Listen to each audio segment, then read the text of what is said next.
Good morning! Naririnig niyo ba ang mga huni ng ibon? Kung oo, press 1. Charot. So, day 2, dito sa Puerto Galera, and tulog pa ang mga person. That's me. Tulog pa sila. Ay! Gising na si paring Jonel. Tulog pa si Honey. Si Honey yan.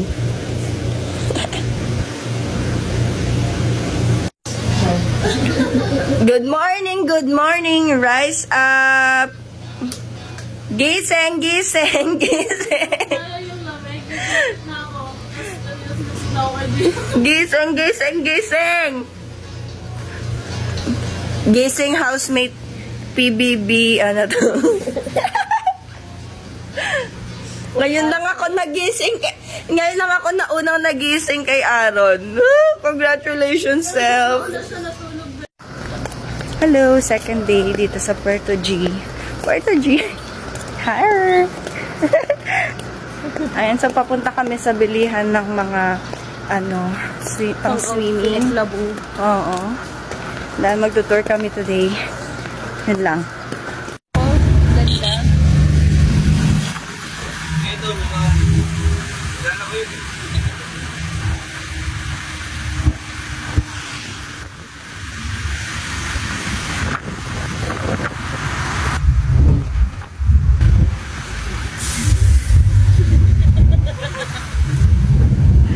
ganda kaya. Kuya Let. Hello po, good morning. Welcome to Puerto Galera po. Dito nga ng aming Puerto Galera tour and dito namin na-meet si Kuya Let, ang aming official tour guide. And first stop namin ay dito sa Molye Bay kung saan natutunan namin ang ilan sa mga mahahalagang history ng Puerto Galera. So, ako po ay affiliated po sa Lani Travel and Tour, which is DOT accredited travel and tour din po. And we are affiliated po sa DOT accredited Magsinis. So, dito po tayo ngayon sa Puerto Galera. Tinatawag po itong Molye Bay. So, ang salitang Molye po ay it's a Spanish word na ibig sabihin po ay wharf or daungan. So, years before po, isa po ang Molye sa dinadaungan po. So, makikita naman po ninyo sa ating bandang kaliwa po ninyo. Ito po yung life-size replica po ng Spanish galley na dumating po dito noong week 12, 1570. Ganyan. So, kumbaga sa aeroplano, yun yung pang-international. Opo, ang galley po, yun po yung pang-aeroplano, yung pang-domestic. Respect kayo, sir. So, ang kulang lang po sa kanya is yung layo po, hindi natahapon. 100 lang isa. Ng pandemic na po. Ang gumawa po niya isang yes. Sir, sombrero po sa'yo. 2 years before ang pandemic po. So, ito po ay pinagpaplanuhan na rin po na rin. So, ang gumawa nito ay isang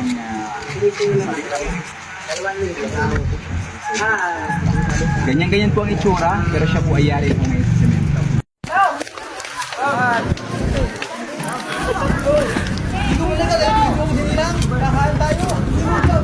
In 10 minutes, bago po mararating yung dagat.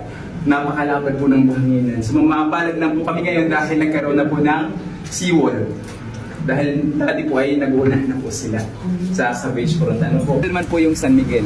So noong mid-12, 1570 po, isa po ito sa 12 na dumating po dito sa Puerto Galera. Ito yung pinakamalalaki po. Na tortuga. So meron din po tayong isang warship po, yung Cañonero de Mariveles po. Isa sa dahilan kung bakit meron po tayong white powdered sand beaches ay si parrotfish po. Makikita niyo po yun mamaya pag nag-snorkeling kayo. Meron pong dalawa na klase or species po ng parrotfish. Yung ganyang kulay, ang isa po yung kulay dilaw. Puting buhangin. 320 kilos Yes, ma'am. sa parrotfish. Isa lang po yun, ma'am. Isang peraso. Opo. So napakahusay po. Yan yung napakalaking tulong po sa atin. Kumbaga, siya yung isa sa source ng white sand po. Kaya po, bawal na bawal po siyang hulihin kahit napakasarap niya po. Area po. So kaya po sa Puerto Galera, may kamahalan ng seafoods. Bakit po? Kasi nga, limitado po yung area namin for fishing. Which, nagustuhan na rin po namin kasi without the diving po, without the corals po, at kung hahayaan po namin masasira po yun, wala na pong babalikan ang aming mga turista na tulad po ninyo. Sinasabing ang Puerto Galera ay natuklasan ng mga Spaniards noong early 16th century. Ito nga ay isa sa mga naging trading ports at naging sentro din ng pagbabarter o kalakalan. Tinawag nila itong Puerto de Galion na kalaunan ay naging Puerto Galera. Tunay ngang kaakit-akit ang lugar na ito dahil na rin sa maputi nitong buhangin at napakagandang karagatan. Noong December 7, 1927 ay naging ganap na munisipalidad ang Puerto Galera. Ang mga naninirahan dito ay namumuhay sa pamamagitan ng pangingisda, pagtatanim at pangangaso.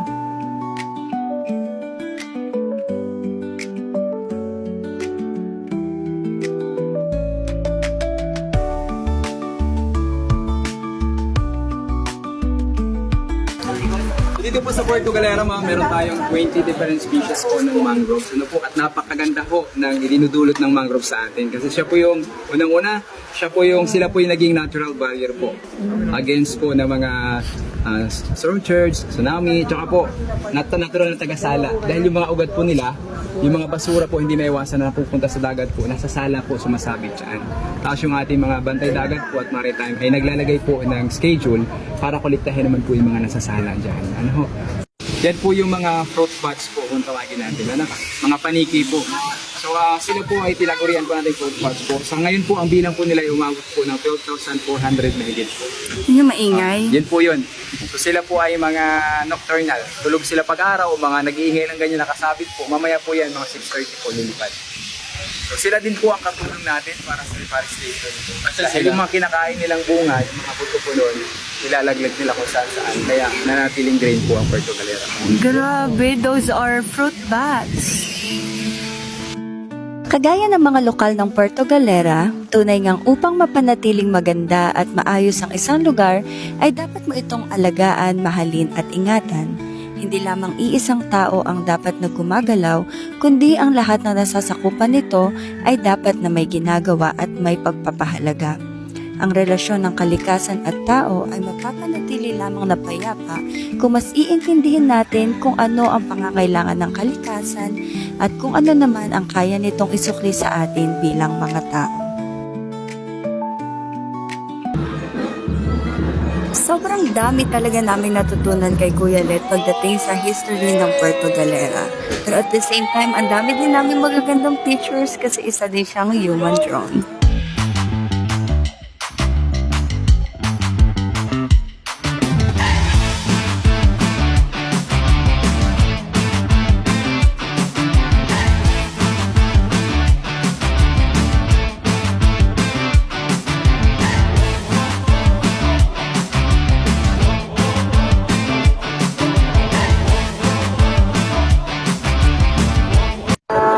Ito na po si Maestrong Aaron.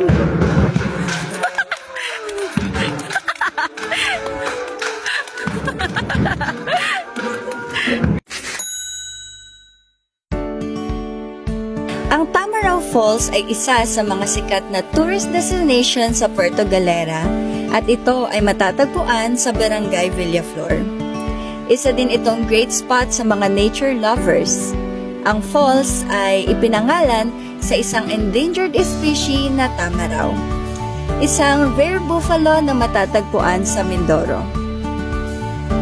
Ang talon ay may taas na 423 feet o 128.3 meters, kaya naman tunay na kamangha-mangha ang tanawin na ito. Napakasarap din maligo dito dahil ito ay napapaligiran ng mga naglalakihang puno at napakakalmado ng lugar na ito. Ayon sa lokal na alamat, ang Tamarao ay isang espiritong tagapag-alaga na siyang promoprotekta sa talon at sa paligid nito. Ang talon din ay sumisimbolo sa pagkakaisa sa pagitan ng tao at kalikasan.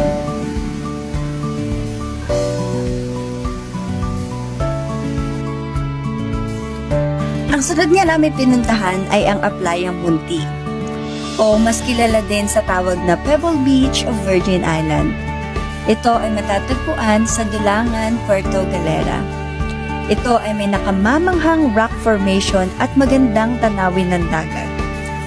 Namangha din talaga ako ng sobra dahil imbes na sands o buhangin, ay mga pebbles ang matatagpuan dito. Napakatahimik pa ng lugar na to at kalmado ang tubig, Kaya kung ang hanap mo ay katahimikan at nagki-crave ka ng peace of mind, ito ang perfect na lugar para sa'yo.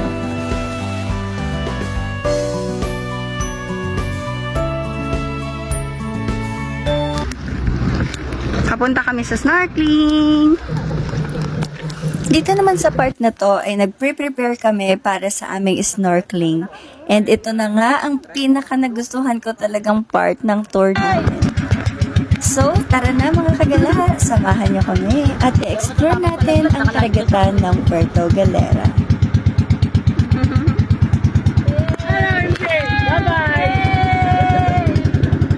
Tapos ako na yung bahala mag-round sa Corals. Okay po kaya. Naubusan daw sila ng gas. Kalokohan talaga nito. Love, kabay ka!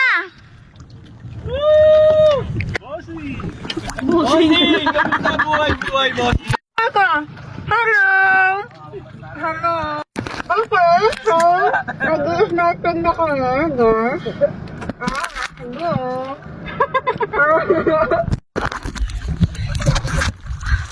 Hindi ako marunong, guys. I'm so sorry. Kuya, Hindi tanggalin ko mo na. mabilang kung ilang beses ako muntik malunod sa pag-snorkeling namin na to. Pero mga kagala, I hope ma-enjoy nyo tong next video natin.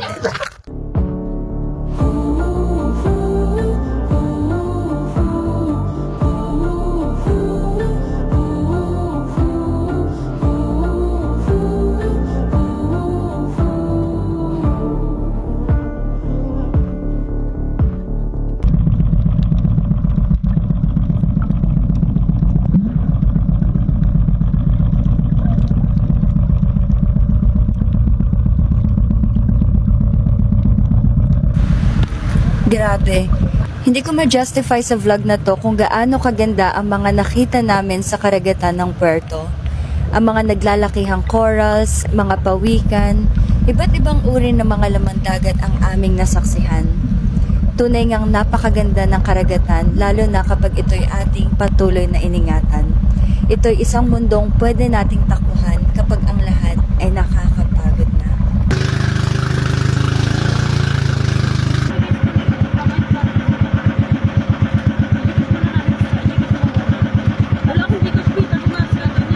Oo.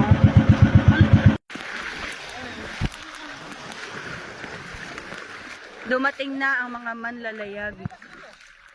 Ang huli nga namin pinuntahan ay ang underwater cave. Dito, pinagsuot kami ng helmet at saka ng shoes, pandagat, kasi papasok kami sa loob ng kuweba.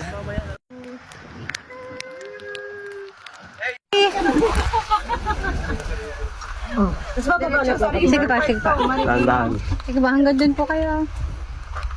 Yuko lang po, ano? Apo. Alimango, nadudulas pa ako sa'yo. Doon ka muna. Alimango ba? Diretso na.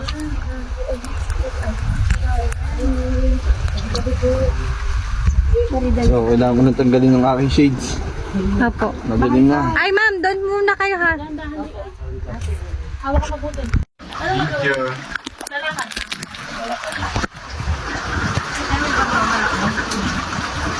Hindi ko ako kayo. Hawak-hawak. Hawak-hawak. Ayun. Hey! Nauntok na. Isang sa pinuntahan naming maganda dito is itong underwater cave. Yung helmet nga pala may rent na 50 pesos and yung shoes 50 pesos din. Pero dito sa loob, ang ganda niya, kaya lang hindi kami masyadong nagtagal kasi lumakas yung current. So, yan. Isa din to sa mga time na mapapaisip ka, ano bang pinaggagawa mo sa buhay mo? Pero worth it to, guys. Try nyo din to kapag napadpad kayo sa Puerto Galera. So, that is all para sa part 2 ng ating Puerto Galera trip. I hope na-enjoy nyo to at may mga natutunan kayo. Thank you so much for watching mga kagala. Don't forget to hit the like button and leave a comment and share this vlog. See you on the part 3. Let's go!